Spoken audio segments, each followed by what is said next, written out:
Hello, Internet! I'm Alec the Purple Doofus, and welcome to Buddy Reads, where I read a small selection of a book and review it for you.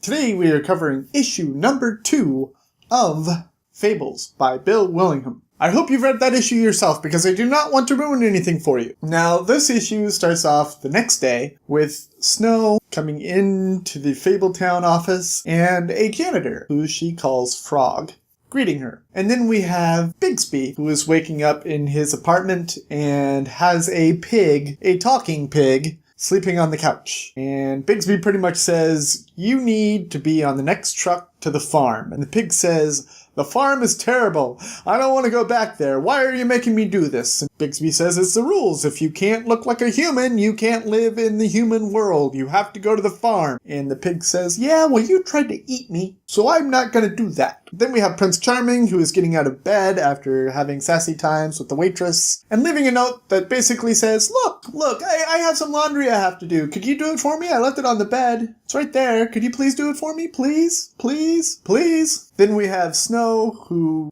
goes up to Bigsby and asks him what's going on with the case. If Jack is really the culprit, since he was the one that was taken in. And Bigsby says, "No, I don't think he was that at all. I just wanted to bring him in and figured it was easier to do that." And she says, "So who did it?" He says, "I don't know, but you should know that it was definitely your sister's blood." She says, "How do you know?" And he's like, "This knows doesn't lie." And then she says, "So who all is on your list of suspects?" And he says, "So far, it's Jack and Prince Charming. And, well, you two weren't exactly high on each other's list before she had this whole incident happen." And Snow says, "So I'm on the suspect list?" And he says, You damn Skippy." Of course, Snow White gets pretty irritated by this and yells at him and screams at him. And there's a little exposition here about the adversary, who is the reason that all of the Fables had to leave their magical, mystical land and come to New York. We then get to a fencing match, and we find out that it is Cinderella who is fencing against this man, but she's not really doing a match against him. He's more teaching her. Through clues in the dialogue, you can find out that it's Cinderella. And we also find out that she knows about the disappearance of Red, but she calls it a murder, while Snow is still thinking of it as a disappearance. So we'll see where that leads. As soon as she mentions the murder of Rose, the man that she is fencing against gets really mad. And he stabs her, and she's like, "I'm bleeding." And he's like, "You didn't pay attention enough, and Rose is very important to me. I am done. This lesson is over." And he parts ways. We then have a section of Snow sitting down with Prince Charming. Prince Charming says, "I think I have a way back into New York." She says, "Oh yeah, what's that? Is it even legal?" And the prince says, "Of course it's legal. I'm planning to auction off my former life." And Snow says, "Why would anyone want your former life? Why would anyone want your lands and your name that have nothing of importance here? Your land is taken over by the adversary. Your name doesn't have any clout here. Why would anyone want any of that?" And Prince Charming says, "It's me. Of course they will. Send out word to the richest of Fables that I am selling it off. And I can pay everyone back." Because apparently, when they all fled from the Fable village, well, Prince Charming had screwed a whole bunch of people over.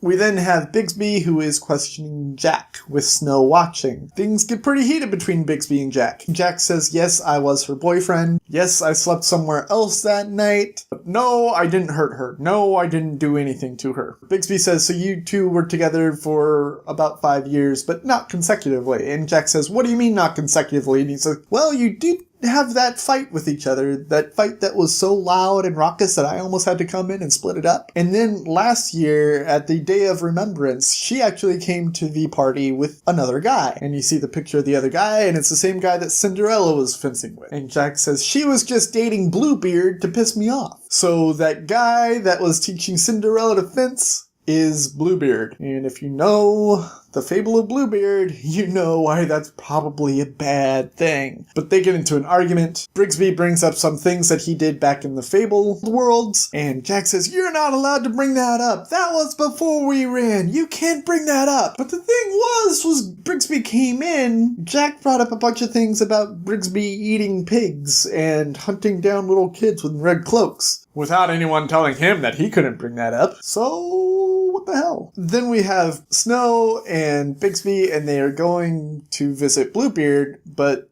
while they're on their way, Snow picks up a bag of chocolates to calm her nerves, and you see a single panel of the pig that was in Bigsby's apartment running wild through the city. But they go into the offices, or the big Fabletown building. Bigsby says, I don't understand. Why does Bluebeard live here? He's brought all of his riches. He can live anywhere that he wants. Why live in this building? And Snow says, you'll see. And the door opens, and it's this ogre-like doorman. They say, we're here for Bluebeard. He's aware of our presence. And the ogre steps aside, and they come in, and it's a giant castle beyond the apartment door. And Bigsby's like, oh, I get it. It's like Doctor Who. And he used all of his riches to bring his castle into this world, but kind of like an alternate dimension sort of thing. But they eventually get to Bluebeard. Right off the bat, Bigsby's on the defense. And he is coming at him hard. And he is like, why did you kill Rose? And Bluebeard's like,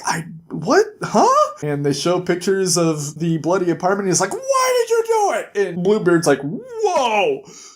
I did nothing of the sort. Why would I kill my fiancé? Your fiancé? And he's like, yes, my fiancé. We were engaged. We just couldn't tell anybody because we had an agreement. And you find out that Rose had actually signed a contract that said that she would not tell anyone that they were engaged for a full year. And they're like, why did you have a contract signed? He says, because of the money involved. She would have gotten so much money being married to me. And he says, but here's what I will do. I'm about to put $1 million down on anyone who can help us to find the monster who did this. And that's where the issue ends. I know I've missed a lot about the backstory so far. Fables all talk about a time of exile. And they all talk about a time of an adversary who forced them to flee their fabled worlds and live in New York, in the fictional area known as Fabletown. Actually, that's pretty much it. I don't have any more specifics about that. It's just, I feel as if I tend to gloss over that when I'm trying to talk about the plot about who killed Rose. If you like what I'm doing, go ahead and click the subscribe button. If you like this video specifically, go ahead and click that like button.